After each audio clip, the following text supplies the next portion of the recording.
Hi, it's Mama Hopi. Join me today for my real, deep, heartfelt conversation with one of my oldest friends, Susanna Kislenko. We met in Toronto when she was a high-powered exec of a not-for-profit. She was a yoga teacher. She had all the trappings, the comfort life that you wish for, that you feel is successful. And one day, on a street corner, on a snowy day, in Toronto, something hit her like a ton of bricks. She decided, she knew she had to make a jump. Today we're going to talk about what precipitated that jump, how she made it with no map, no support, no guide. And where is Susanna now? What opened up for her? What completely changed her life and made it an extraordinary one? Join me all the way to the end. You won't believe her story. Thanks for joining me. I can't wait to hear your comments. So I have been so lucky to know you for years. And yet it struck me the other day that you have this amazing story that I don't even know all the details. I've known you for years. And I have, as you know, been super fascinated by individuals going through transformation, my own jumps of shifts and changes, families going through changes, and right under my nose, one of my closest friends made a pretty big jump. So I wanted to hear from you firsthand more about your magical shift that happened years ago. So before you start, how are you feeling today? I'm doing good. Thank you for asking. It is evening here, which is lovely. And Where are today you? marks the. I'm Where in are you? Barcelona. Barcelona? I'm in Barcelona, Spain. And today actually marks exactly 4 years since the passing of my dear grandmother, who was like my favorite human on the planet. And so I actually have her picture here. I'm wearing her ring, and she was a big adventurer and traveler. So I feel like her energy is very much with us today. I didn't know that. I can't tell you how many women have told me exactly what you just said, which is my grandmother was the most inspiring woman in my life. That is so Wow. cool. With your grandmother spirit here with us today, I'd love for you to start out by sharing what happened in March 2014. Can you take me back there and share what happened? What shook you up? I would say for about 8 months before I made the decision to move to Spain to move to Barcelona from Toronto, I had been feeling unease or dis-ease. Was like, it was hard to put my finger on it, right? Because I had a job I loved. I owned this beautiful loft in like whatever, a sexy part of town. And on the outside, everything seemed fine, right? And there wasn't many people I could talk to about it because I couldn't even put it into words myself. So I think there was a sequence of smaller things that led me to like a street corner in Toronto. It was a really cold day. It was minus 30 and it was March. And I think something inside me snapped or cracked or something. I'd been feeling for a long time that this is not my life. Like, that was the phrase in my head. Like, it was like, this is not my life. This is not what life is supposed to be. I love Montreal, but Montreal is not where I'm meant to go back to. It's not Toronto, and Barcelona had always been in my soul, and I always thought that something would bring me there, like a guy or a job or something. Your point about making the decision over the course of 12 years is an awesome one. I wanted to just put a pin in, because it's like when someone writes a book or their career takes off as an actor, or all of a sudden their business is exploding. People see that visible shift and they think that it must have just happened. but they don't see the iceberg below the water of all of the discomfort or the ruminations or the decisions that weren't made because you weren't ready. Like, it's that momentum. Did you feel like it was like this build, and then maybe that's what just popped it open on the street corner that one day? It wasn't like, maybe not the straw that broke the camel's back, but like a massive iceberg. You know, I was remembering something the other day that I think feeds that. Years before I made this decision, I hadn't even bought my place yet. So it really was maybe at least 6 years ago, 6 years before. I had like it wasn't a financial advisor. She was like doing kind of insurance, whatever. Anyway, so she kind of was like, what, like, think of your life in the next 10 years or something. She's like, what do you see? And I, without thinking, and it was surprising in a way, even to me, she was like, what do you imagine? And I was like, I live in Barcelona and I'm doing my PhD. No. Yeah. And it was very, like, it came out in such a way where it almost like spat out of me. And they were two different, I was like doing a PhD, living in Barcelona.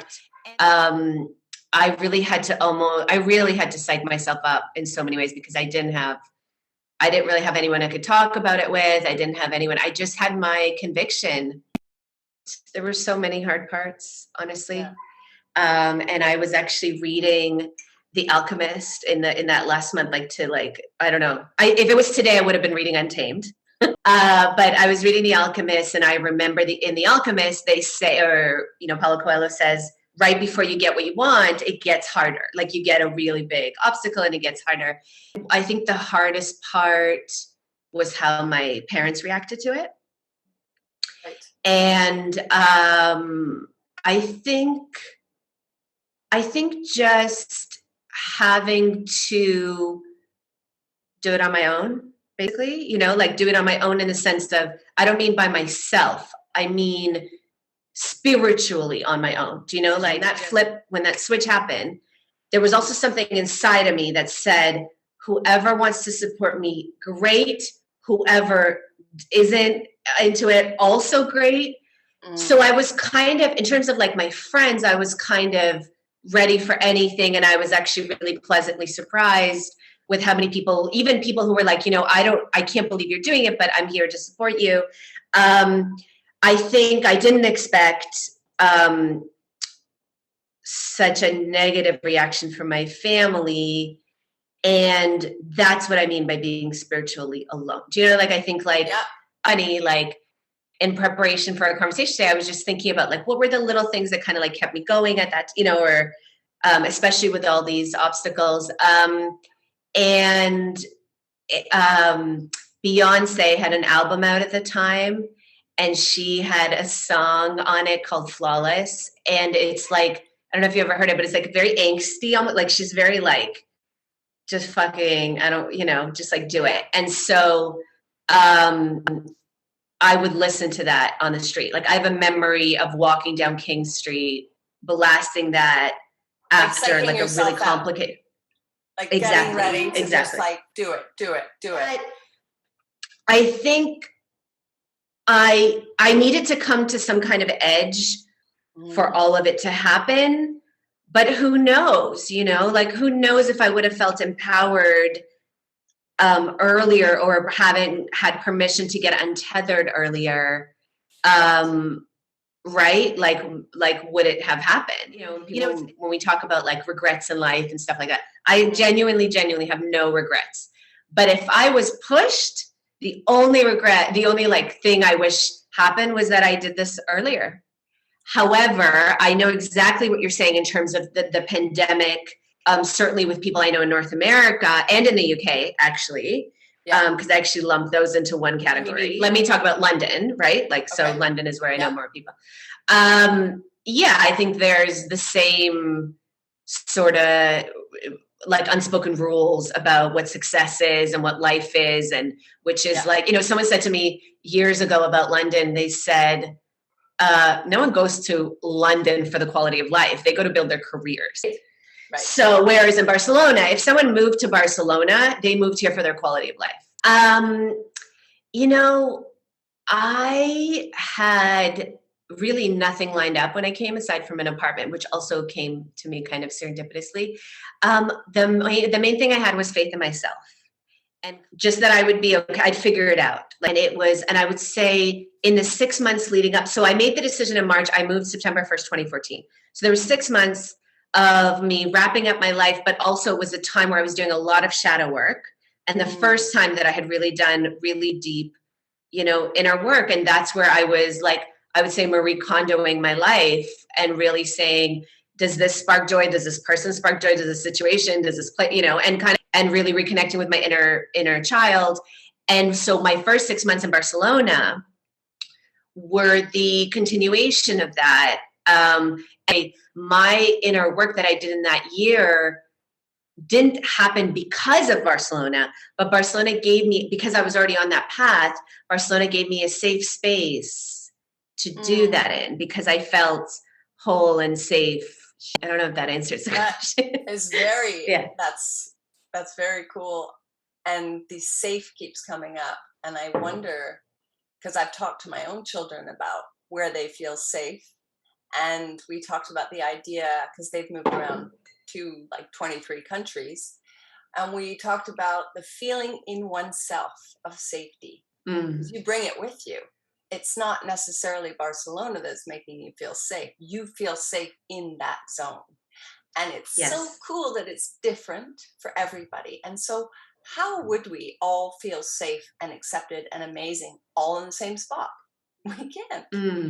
So you got really personal and individual about where you feel safe.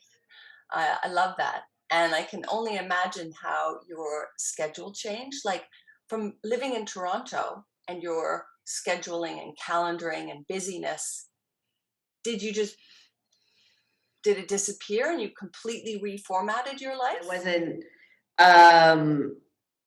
in Toronto, the job I left was executive director of a social enterprise, right? So I was running the show, and so busy and really didn't have a lot of control over my schedule in that sense. First it quieted down in those 6, because I had given the organization a number of months notice. So I had a few months where even in Toronto, things were quieter. So already it was like that space was starting to be created. And then, it changed completely.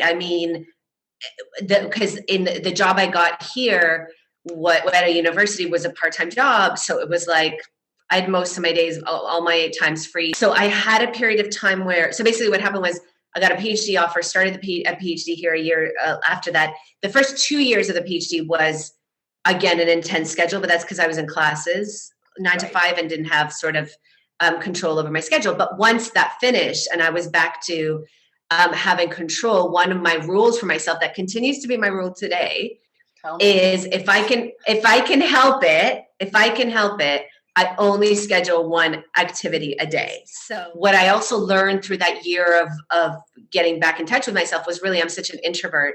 And for the purposes of success in North America, I was a rock star extrovert. I didn't even know that wasn't my nature, and I was faking it. And so what the beautiful thing is, the close friends that I made here only know me as the introvert side. And it's so gorgeous because I don't have to explain anything. Some of the comments that I heard in gearing up to leaving was, that's not a thing. Like, people don't like live in Spain. And I used to hear it in there, why, that's not what? You're going to have a Mediterranean warm climate all year. That's not a thing. So when I arrived here and it was proven to be a thing, I think there was a part of me that really felt like, let me share how good it is. And people will, I used to send emails, I think you might remember. And I used to, but just generally, just monthly sharing what was going on. And I used to post photos. And then I kind of, after that year, was also around the time I was about to start the PhD. I think something inside of me just said, I don't have to prove anything to anyone. And I don't have to, if I make those shifts, they'll come to me. And it has happened over the years that I think certainly more recently, you're right, with COVID and people reconsider things. But yeah, I saw people make changes, leave careers, and that's when, if they came to me and wanted to have a conversation about it, I was very open at that time. I've opened myself up to coaching people if they are coming my way again, right? Like, if they're wanting it, and I'm finding a lot of what I support people with ends up being these kinds of changes, even if they didn't realize it was initially something like that. If somebody is on the fence and they're feeling that discomfort, and maybe there's like an iceberg of momentum and history underneath that discomfort, and they're waffling and there's inaction and indecision happening, and they were to come to you, what would you share?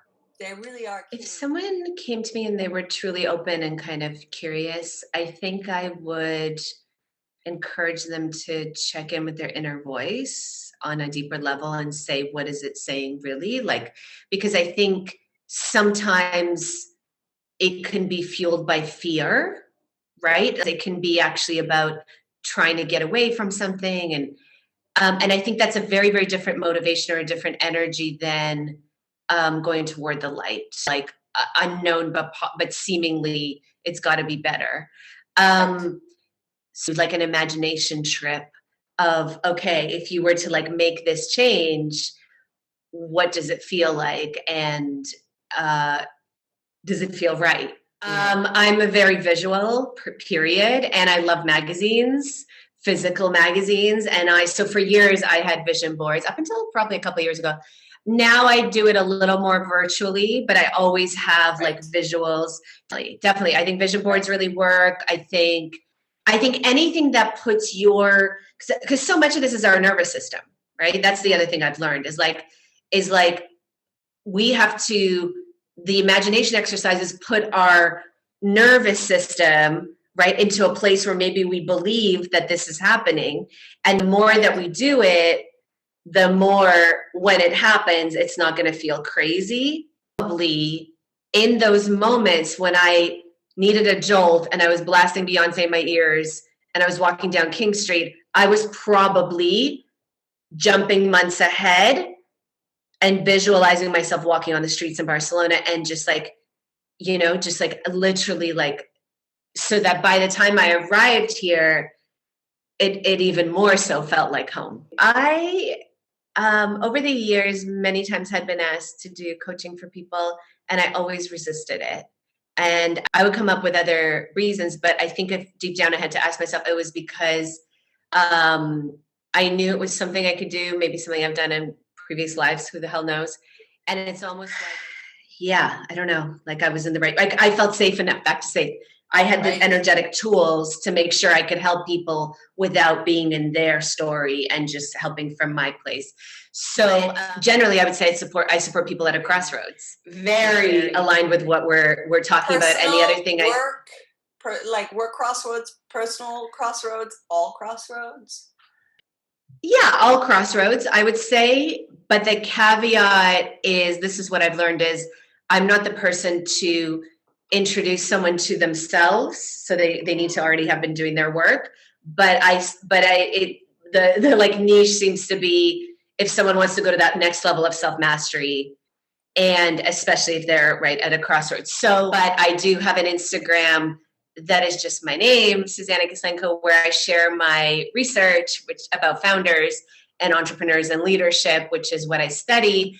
And then I also have this retreat that I started a few years ago called Queen Bee Retreats. And there's a website called queenbeeretreats.com, and the Instagram is Queen Bee Retreats. The retreat came about because once I was on the flip side of making all these changes and kind of really like anchored here, I started to think about what would I have wanted to have known when I was still in like a formal leadership role, but even if it was informal, and in that structure, in the North American structure, and in terms of like wanting to merge. And I've been a yoga teacher for a long time, and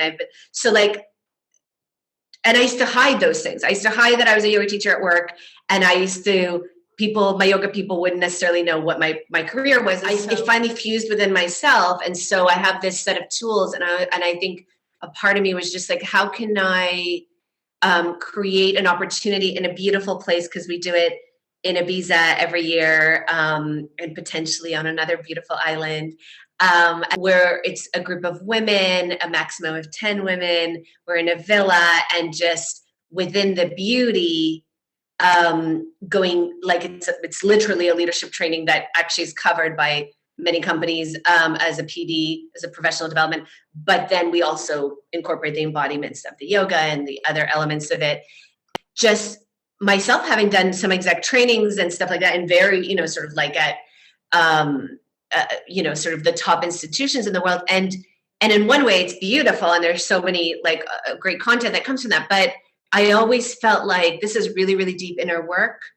And I don't know how much it's going to sink in if I'm in a classroom versus if I'm, sitting around a couch with women who I feel comfortable with. And back to your safety in yourself. The environment has so much to do with it. When I was still in Toronto and looking around my life and thinking, who is living in the city in a way that I would want, like I could like with the values, I guess, or like in the way that I, and it was you and one other family that I know there. And I remember they're doing it, but they're having to like climb uphill to, sometimes like, right. Like you guys were just, I mean, it was so beautiful to watch because like you and Charlie fueled it together, but there was like so much that you had to sort of the energy of it all. And, so when you guys left the country, I obviously wasn't surprised, but was so happy to see it. But it was definitely an inspiration for me back then. Well, I mean, I think every jump we do fuels other jumps, other crossroads. But it just in having conversations with people, we can have them at any age or stage in our life, and that's what I think is so thrilling. It really will dive into that more later, but I just thank you so much for opening your heart and your story, for just a little peek with blips of the internet, joining our conversation. Thanks, Susanna. You rock. My pleasure, honey. Thank you for inviting me. It's truly an honor. And to be honest, I think the internet blips kind of are a great metaphor for kind of how the ride is. You got to just like keep the vision of it and to keep going. Exactly. It's like we can do it. We can do it. Thank you so much for having me in your beautiful space. And it was just so fun.